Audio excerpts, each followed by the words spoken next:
The NBA Finals are set to begin on Thursday, June 6th.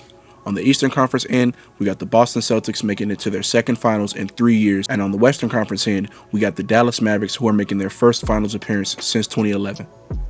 In this video, I'll be giving my thoughts on the Celtics versus Mavericks matchup and my prediction for who I believe is going to walk out of the NBA Finals as champion. Without further ado, let's get started into this video. Hey, what's going on, everybody? It's your boy Murray, sports historian, back again with another video. And as you heard from the intro, we're talking about the NBA Finals, man. Damn, it felt like just yesterday we were watching the season begin, and now we are watching the season come to its conclusion. I don't think anybody's shocked to see Boston in the finals just because of how dominant they were through the entire season. On the other side, though, I do think that not many people had this Mavericks team pegged as finals contenders at the beginning of the season. Obviously, you know, they had their trade deadline and had their moves that they made, and ultimately it was for the benefit of this team. Before I get into my actual predictions and how I believe the matchup's going to go, I'm just going to give a brief mini recap of both the Eastern and Western Conference Finals. The Celtics dispatched of the Indiana Pacers in 4 games, with the Larry Bird Eastern Conference Finals MVP trophy being awarded to Jaylen Brown. I didn't really think this series was going to go any further than maybe 5 games. Wasn't really too surprised at the result. However, what we did learn from this series is that the Celtics' clutch time defense is very, very good. There were multiple instances during the entirety of that series where the Celtics were down late and they found ways to actually, get back in the game by way of their clutch defense leading into offense, that along with game-winning plays on the defensive side of the ball. On the Western Conference side, though, I was shocked to see the Wolves crumble in such a fashion. We saw the Mavericks dispatch of the Timberwolves in 5 games, with the Larry Bird Western Conference Finals MVP trophy being awarded to Mr. Luka Doncic. Yeah, very, very surprising to see the Timberwolves crumble in such fashion, but what we saw from this Mavs team was just how much the others stepped up. Names like Derrick Jones Jr., PJ Washington, Daniel Gafford, those last 2 being 2 key names that they picked up during the trade deadline, as well as rookie Derek Lively, who did not miss a shot. He went a perfect, I believe it was 16 for 16. I'll put an image up. But yeah, he didn't miss a shot in the Western Conference Finals, and when you got your role players playing like that, it's going to be very hard for you to lose. Going into the finals, talking about the Mavericks, one of the things that I want to see from Luka Doncic is more consistency. It may come as a surprise, seeing that the game that Luka had, I think he had 20 in the first quarter, in Game 5 of that Western Conference Finals. But the story throughout the playoffs is that he hasn't been as consistent as he was during the regular season. This is probably his worst overall showing when it comes to, actually his performances in the playoffs. He's had a few stinkers, and his 3-point shot has definitely not seen the same efficiency that it has seen during the regular season. Although, it's a lot of those performances were earlier on in the playoffs anyway. And, since the semifinals and throughout the conference finals, I would say his 3-ball was it was good enough. Definitely wasn't at the level that we saw it in the regular season, but it was good enough. It was passable. Similar thing with Kyrie. His scoring has been down slightly. I think he's averaging 22 on the playoffs, which isn't bad, but it is a slight decrease from his regular season totals. He's still very efficient. I think that his efficiency has also taken like a slight hit, not very much so noticeable though. But similar thing during the Western Conference Finals, it was like a point that Kyrie in the first half and Kyrie in the second half of games wasn't really the same player. He would struggle during the first half and then turn it on during the second half, which eventually, it ended up working out for him because, the Mavericks are in the NBA Finals. But just more consistency you would want to see from them. I don't think anyone has had a problem with them in the clutch, aside for, again, a few moments, a few games here and there where they haven't been the most clutch. But I trust this duo in clutch time situations. Derrick Jones Jr. and PJ Washington have definitely stepped their game up. Feels like every other play, either one of them is coming up with a big defensive stop or some sort of game-changer play on the defensive side of the ball. Similar thing with Daniel Gafford. He's come up very, very big when it comes to just this team's rim protection. He's been phenomenal. And again, I keep going back to that trade deadline, but it's been so impactful for how this Mavericks team has now molded themselves into be. Again, I said this in my last video when I was talking about the Mavericks, but we finally have a team around Luka that I can feel confident in, and this is like a very solid team with solid players all around. Moving on to the Celtics, though, I do want to talk about Jason Tatum and Jaylen Brown. Let's talk about Jaylen Brown first, though. His performance in the Eastern Conference Finals was phenomenal. Whether you talk about the game tying three that sent them to overtime in Game 1, or the second half in Game 4, his performance in that, he was hyper efficient. I think he averaged very much so close to 30 points per game on like 52% from the field, which from your second option, you getting damn near 30 points, and he's that efficient. I understand why he won the Eastern Conference Finals MVP award, and well deserved. He played his ass off during that series, so it's fantastic. Also on the defensive end, he was coming up with very timely stops. It felt like the whole Celtics team knew when to turn it on defensively. The Indiana Pacers are not a bad offensive team by any stretch of the imagination. I know that for games 3 and 4, they didn't have Tyrese Halliburton, but if you watch the series, they was making some tough ass shots. Like, I get that Andrew Nembhard isn't like a star player, but he was making some very tough shots over very good defense. And I don't want anyone to dismiss how good that Pacers team was offensively. Pascal Siakam, his mid-range was online. He was going crazy. I think he led the Pacers in scoring maybe throughout the entire playoffs. I'm not so sure about the Eastern Conference Finals, but Siakam was playing out of his mind. Miles Turner for games in that series was playing very well as well. So they had a very productive offense. It was just that when it came to clutch time, the points were nowhere to be found because Celtics was clamping that ass up. Speaking of clamping that ass up, we're going to move on to Jason Tatum. I think that he had an adequate performance in the Eastern Conference Finals. I say adequate. Tatum averaged like 30 points, like 10 boards, and 5 assists, which is anything but average. I don't want people to get that misconstrued. That was not an average performance by Jason Tatum.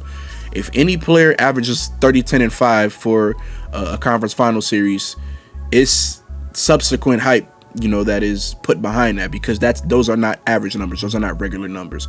Those are superstar numbers. However, when it comes to Jason Tatum, you can look at his clutch time performance and say, okay, he was playing well defensively during the clutch. He was making the right reads during the clutch. But when it comes to his actual shot making during the clutch, it really didn't factor in too much to any of these games.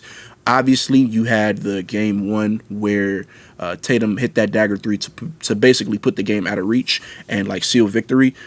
But if you go back into the fourth quarter, he also had a wide open 3 where he could have tied the game up and had all they needed was a stop and they would have went to overtime. That didn't go in, and when that didn't go in, I think I turned the TV off. I was like pissed off at how the Celtics were playing that game because they choked that lead. But yeah, I like turned the game off after he missed that 3 because I was just so annoyed. And then I look at my phone, the game's still going on. I go back downstairs and yada yada yada. But what I want more so from Tatum is he's gonna have to take mid-range shots. He's gonna have to take threes.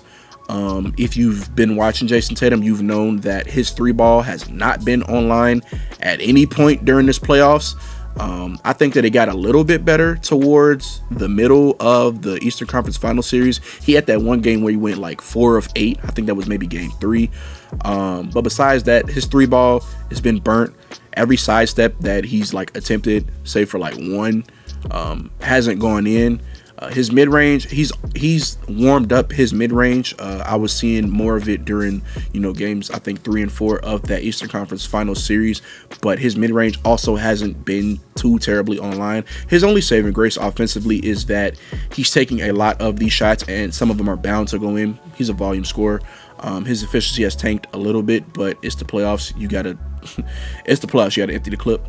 But around the rim, he's been fantastic. I think I saw something on Twitter where he was like shooting 72% at the rim, and then his like in the paint minus restricted area, shit like that. Everything else looked like unsatisfactory, but the one saving grace was that he was shooting very, very well at the rim. But yeah, I feel like a lot of those misses were from the Miami series. He was terrible offensively for the Miami series.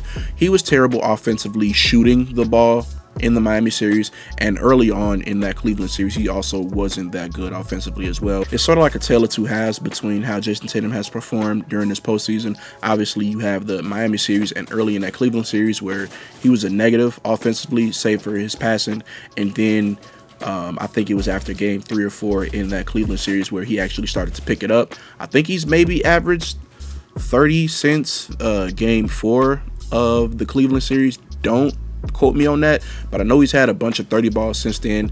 None of them have been too terribly efficient, but it's the playoffs. You got to empty the clip, take the shots, or you're just gonna lose. So I'm not too terribly worried about that. But what I do want from Jason Tatum and to continue from Jaylen Brown is consistency with their scoring. Like I said with Brown earlier, his defense has been great, but Jason Tatum defensively, I feel like I'm watching a whole new beast from what he was in the regular season to what he has been this postseason. And even in the Miami series, I noticed that he was not, like, defensively, he's been locked in. He's also been locked in with rebounding. He's had like double-digit boards in what, 6 straight games or something like that. He's been snagging boards. I think he might have averaged closer to 11 rebounds per game in that Eastern Conference Finals series. So moving on from Tatum and JB, Kristaps Porzingis is officially cleared and he is going to participate in Game 1 of the NBA Finals. I think that he shouldn't have any real setbacks as far as minutes restriction goes. The Celtics played it very safe. They didn't even list him as questionable for Game 4 of the Eastern Conference Finals, which, I mean, they didn't need him to begin with for that. They quite literally won it without him, but they definitely will need Porzingis's defensive efforts. Jrue Holiday, his performance throughout this entire playoffs has been stellar. We know the type of player that Jrue Holiday is defensively. He's been all that in a bag of chips for them in this postseason. So continue to expect hard defensive play from Jrue Holiday. Derek White, he started off very well, then cooled down a little bit, but I think he's shooting 40% from 3 on the playoffs, and that's exactly what you want from a player who's going to be taking as many threes as Derek White. Speaking of another player that's taking as many threes as Derek White, Al Horford, he's like 38 years old, but he's still so effective. Like, he's been an absolute sniper throughout this entire playoffs, and it's crazy to me because as a fan of the NBA, I grew up watching 2010s NBA, and to see Al Horford's career trajectory is honestly amazing, and one of the reasons that I'm pulling for the Celtics. If you couldn't tell, I'm pulling for the Celtics to win this series anyway. But I guess I've talked enough about the teams themselves. I will give you my official prediction. I think that the Celtics will win the NBA Finals in 5 games. I think that this team has clearly been the best team in the league since tip-off. Aside from a few hiccups here and there, they were top 3 in both offensive and defensive rating this season. If you look at the playoffs, I'm sure that they've been at the top of both offensive and defensive rating for the postseason. So I do have the Boston Celtics winning the NBA Finals and raising their first championship since 2008, as well as raising banner 18, which will put them in the lead for the most NBA championships won by a single franchise in the NBA. Obviously, they're tied all time with the Los Angeles Lakers. But that is it for this video. I hope you guys enjoyed. If you guys like sports content or content similar to this in nature, please consider subscribing, leaving a comment, liking, as well as turning on post notifications so that you get notified every time I upload a video. And without further ado, I'll see y'all on the next one. Happy NBA Finals, everybody.